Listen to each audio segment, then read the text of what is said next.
È stato un pomeriggio di tensione, quello di ieri a Licata. Alcuni pescatori hanno portato avanti una protesta che si è trasformata in sommossa. Tutto parte da una multa elevata dalla Guardia Costiera ad un peschereccio per pesca in area protetta con reti fuori norma. In particolare quel tratto di mare è interdetto alla pesca perché è destinato al ripopolamento ittico. Ennesima contravvenzione elevata a seguito di controlli che i pescatori reputano troppo stringenti. Così una cinquantina di persone si sono radunate sulla darsena commerciale all'altezza della Capitaneria di Porto. Ma la protesta si è presto trasformata in rivolta. I pescatori sono riusciti anche ad oltrepassare la zona militare. Alcuni manifestanti si sono scagliati contro le inferriate a protezione della finestra e portone d'ingresso.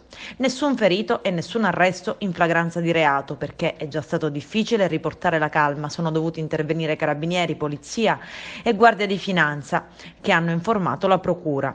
Quanto successo è al vaglio adesso degli inquirenti, con alcuni video che hanno immortalato le tensioni. Nel tardo pomeriggio, poi, i pescatori si sono portati davanti la sede del comune di Licata, dove hanno incontrato il sindaco Giuseppe Galanti.